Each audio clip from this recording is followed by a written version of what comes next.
നമസ്കാരം. സുരേഷ് ഗോപിയുടെ വിവാഹത്തിന് പോലും, സുരേഷ് ഗോപിയുടെ അല്ല, സുരേഷ് ഗോപിയുടെ മകളുടെ വിവാഹത്തിന് പോലും ഭാര്യാസമേതനായി മമ്മൂട്ടി ഗുരുവായൂരിൽ ചെന്നിരുന്നു.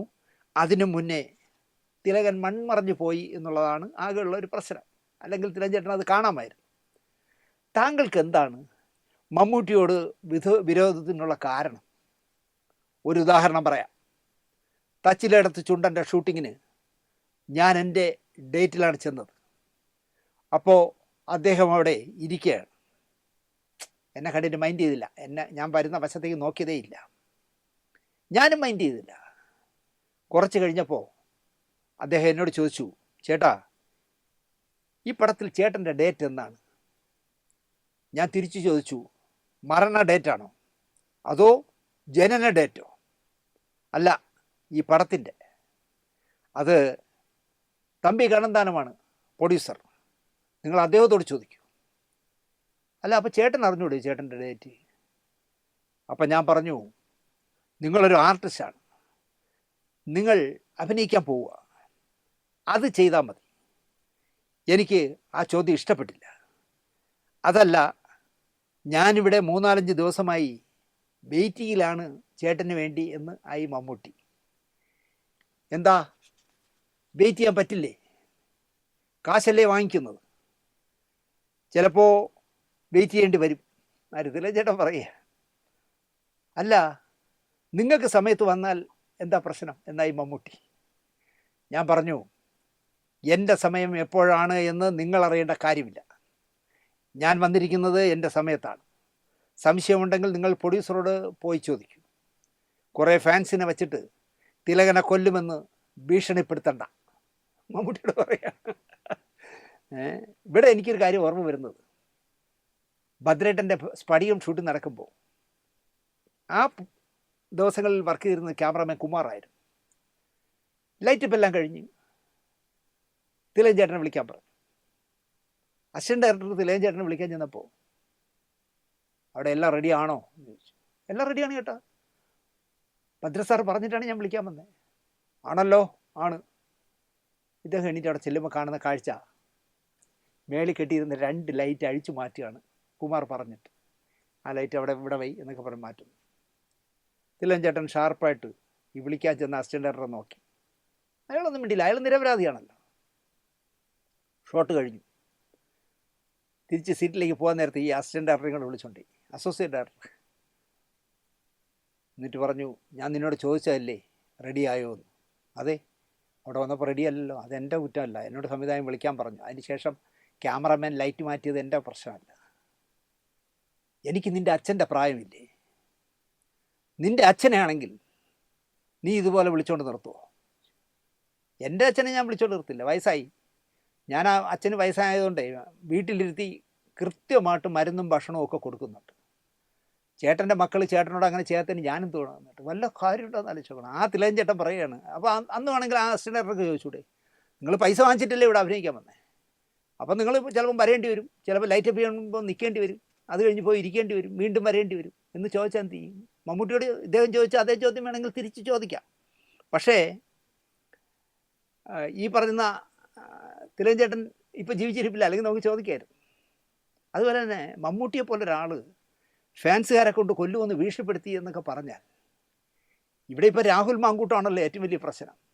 അവന് വേണ്ടി കോൺഗ്രസിൽ എന്ന് പറയുന്ന കുറേ കൂതറ ചെറുപ്പക്കാർ, ആ പീഡനം അനുഭവിച്ച പെൺകുട്ടിയെ അടക്കം, അല്ലെങ്കിൽ രാഹുൽ മാങ്കൂട്ടത്തിനെതിരെ അഭിപ്രായം പറയുന്ന കോൺഗ്രസിലെ വനിതാ നേതാക്കളെ വിളിക്കുന്ന തളയ്ക്ക് വിളി നിങ്ങൾക്കറിയാമല്ലോ. പക്ഷെ അങ്ങനെയാണോ? ആരെങ്കിലുമൊക്കെ തിലകൻ ചേട്ടൻ ചിലപ്പോൾ ഞാൻ നേരത്തെ പറഞ്ഞ റെക്കോർഡ് ചെയ്ത് വയ്ക്കുന്ന ഫോണുള്ളതുകൊണ്ട് കയറി വിളിച്ചിരിക്കാം. കൂടുതൽ ഊതല്ലേ മമ്മൂട്ടിയെ എന്ന് ചോദിച്ചിരിക്കുക. അത് മമ്മൂട്ടി എന്ത് പിഴച്ചു എന്നാണ് എനിക്ക് തിലകൻ ചേട്ടനോട് ചോദിക്കാനുള്ളത്. അന്ന് പോലീസിൽ കേസ് കൊടുത്തില്ലേ എന്നാ അഴിന്താലേ? ആലപ്പുഴയിൽ കേസ് കൊടുത്തിരുന്നു, സൈബർ സെല്ലിന് വിട്ടു എന്ന് പോലീസ് എന്നോട് പറഞ്ഞു. അബുദാബിയിലെ ഒരു പബ്ലിക് ബൂത്തിൽ നിന്നാണ് വിളിച്ചത്, ഒരു മുസ്ലിമാണ്. അതെങ്ങനെ അതിൽ മുസ്ലിം എന്ന് എഴുതി കാണിച്ചെന്ന് എനിക്കറിയില്ല. അബുദാബിയിലെ പബ്ലിക് ബൂത്തിൽ നിന്ന് വിളിച്ചാൽ മുസ്ലിം എന്ന് എഴുതി കാണിക്കുന്നത് എങ്ങനെ? അതുകൊണ്ട് മമ്മൂട്ടിയുടെ പ്രേരണയാണ് എന്ന് കരുതിയോ? അതുകൊണ്ടല്ല, മമ്മൂട്ടി ഫാൻസിൻ്റെ ആളാണ് എന്ന് അയാൾ എന്നോട് പറഞ്ഞിരുന്നു. ജാതി പറയേണ്ടി വന്നാൽ ഞാൻ പറയും. ഒരാവശ്യമില്ലാതെ പറയാണ്, ജാതി പറയേണ്ടി വന്നാൽ ഞാൻ പറയും. ശ്രീ വെള്ളാപ്പള്ളി നടേശനും ഇത് പറഞ്ഞിട്ടുണ്ട്. ഏത് ജാതി പറയാം. ഇതിന് അഭിപ്രായം പറയുന്നില്ല. എന്നായി വെള്ളാപ്പള്ളി നടേശന് ഇഷ്ടമാണോ എന്ന് ചോദിച്ചു. അതെന്തായാലും അതിന് ഞാൻ മറുപടി പറയുന്നില്ല. ഇഷ്ടമാണെന്നോ ഇഷ്ടമല്ല എന്നോ പുള്ളി പറയുന്നില്ല. മോഹൻലാലിനെ കുറിച്ച് സംസാരിക്കുമ്പോൾ താങ്കൾ സൗമ്യനാണ്, എന്താണ് കാര്യം? മമ്മൂട്ടിയെ പോലെ മോശമായി മോഹൻലാൽ പെരുമാറിയിട്ടില്ല. നീതിയുക്തമായിട്ടാണ് എന്നോട് പെരുമാറിയിട്ടുള്ളത്. പക്ഷേ പറഞ്ഞു പലതും ഞാൻ കേട്ടിട്ടുണ്ട്. വിശ്വസിക്കാൻ എൻ്റെ കയ്യിൽ തെളിവില്ല. എന്താണ് പറഞ്ഞു കേട്ടത്? തിലകനെ പല പടങ്ങളിൽ നിന്നും കട്ട് ചെയ്തു മോഹൻലാൽ എന്ന് ഞാൻ കേട്ടിട്ടുണ്ട്. എൻ്റെ വീട്ടിൽ ഉടയോൻ എന്ന ചിത്രത്തിൻ്റെ ബ്രോഷർ ഇരിപ്പുണ്ട്. അതിലെ മോഹൻലാൽ തിലകൻ എന്നാണ് വച്ചിരിക്കുന്നത്. അതിൽ ഞാനുണ്ടായില്ല. കാരണം എനിക്കറിയില്ല. അതിന് ഇപ്പോഴും എൻ്റെ കയ്യിൽ തെളിവില്ല. അമ്മയുടെ ജനറൽ സെക്രട്ടറി അല്ലേ മോഹൻലാൽ? അപ്പോൾ പുറത്താക്കിയതിൽ ലാലിന് ഒരു പങ്കില്ലേ?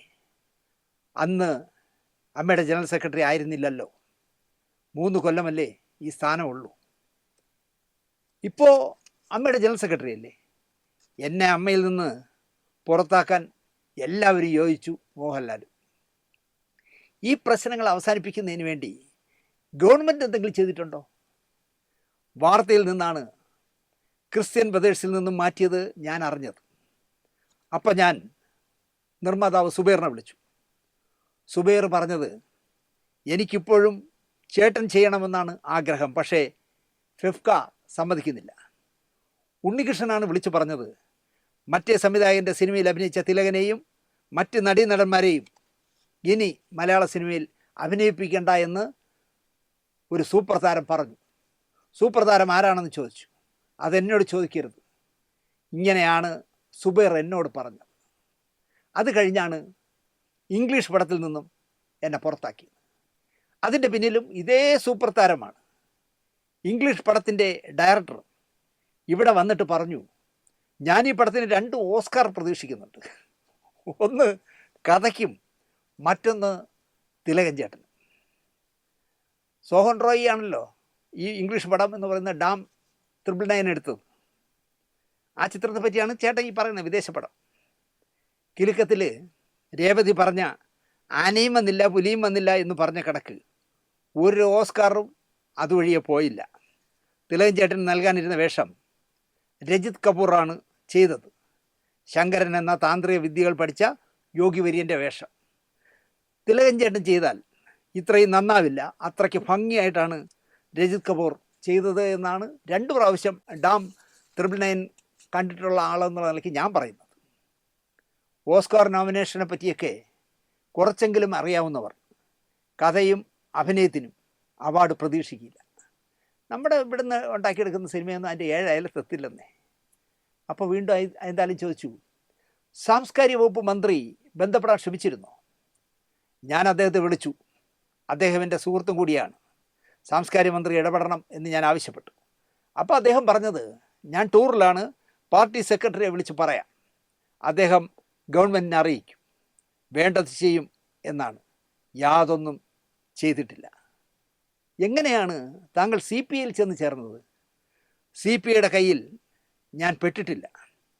പിന്തുണ തരുന്ന എല്ലാവരുടെയും കൂടെ ഞാനുണ്ട്.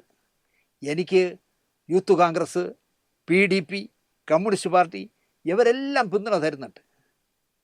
CPM ഇടപെടണം എന്ന് ആവശ്യപ്പെട്ടു. കാരണം ഞാൻ വളർന്നത് കമ്മ്യൂണിസ്റ്റ് പാർട്ടിയുടെ സ്റ്റേജിൽ നിന്നാണ്. താങ്കളോടൊപ്പം നിന്നവരെ പിഴുതെടുക്കുന്നതിന് ശ്രമം നടന്നിട്ടുണ്ടോ? നടന്നതായിട്ട് അറിയില്ല. പിഴുതെറിയാൻ ശ്രമം നടന്നിരിക്കാം. എൻ്റെ പക്ഷത്ത് നീതിയുണ്ട്, അതുകൊണ്ട് പിഴുതെറിയൽ നടക്കില്ല. മറ്റേ സംവിധായകനുമായി വേറെ അടുപ്പമുണ്ടെന്ന് ആക്ഷേപിക്കുന്നുള്ള ഈ മറ്റേ സംവിധായകൻ ആരെന്നറിയാം? റോസ് പൗഡറും ബിഗും ഉണ്ടക്കണ്ണും. അപ്പോൾ അയാളുമായിട്ടുള്ള അടുപ്പം വേറെ ചിലതാണെന്ന് ആക്ഷേപിക്കുന്നുണ്ടല്ലോ എന്നായി അജിത്കുമാർ.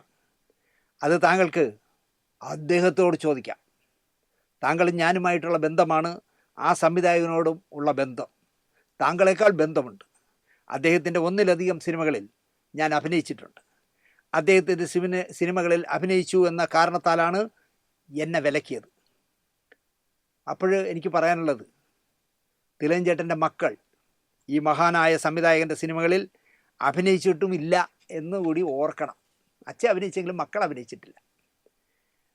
മമ്മൂട്ടിയോടുള്ള വിരോധത്തിന് കാരണം താങ്കൾ സെറ്റുകളിൽ സഹായിയായി സ്ത്രീകളെ കൊണ്ടുപോകുന്നത് മമ്മൂട്ടി വിലക്കി, അതാണോ കാര്യം?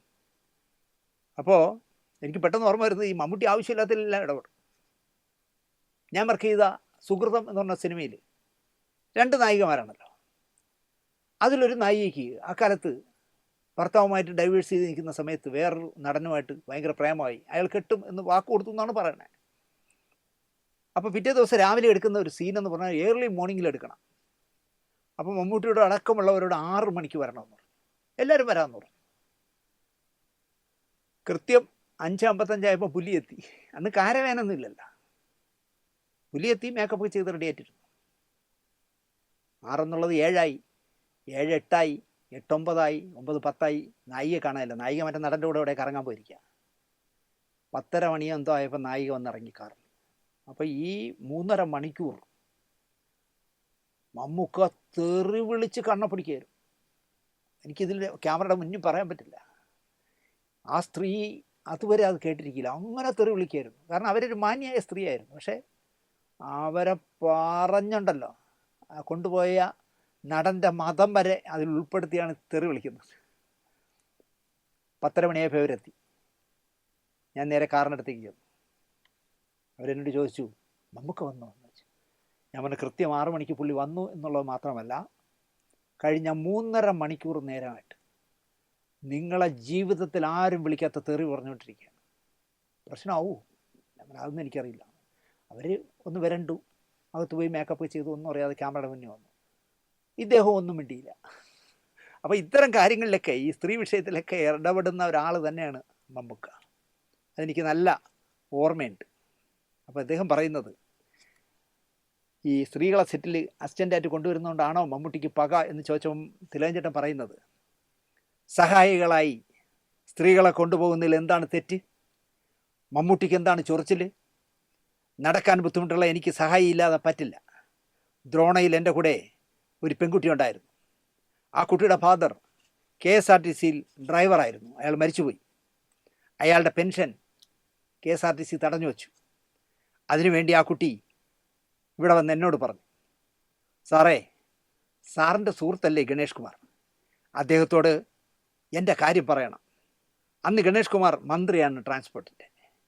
ഞാനൊരു കത്ത് കൊടുത്തയച്ചു. അത് ഗണേഷ് കുമാറിന് അറിയാവുന്ന കാര്യമാണ്. ഇപ്പോൾ പെൻഷൻ ആ കുട്ടിക്ക് കിട്ടിത്തുടങ്ങി. ആലോചിച്ചു, നേരത്തെ ഈ ഇൻ്റർവ്യൂവിൽ തന്നെ തുടക്കത്തിൽ ഗണേശനെ പറഞ്ഞ് എന്തൊക്കെ തെറിയെന്ന് ആലോചിച്ചു. എന്നിട്ട് ആ തിലകൻ തന്നെ ഗണേശന് കത്ത് കൊടുത്തയച്ചു, ശുപാർശ കത്ത്. ഗണേശൻ നടപ്പിലാക്കി കൊടുക്കുകയും ചെയ്തു. അതാണ് എന്താ പറയുക, തിലകൻ ചേട്ടൻ്റെ സ്വഭാവം എന്ന് പറയാം.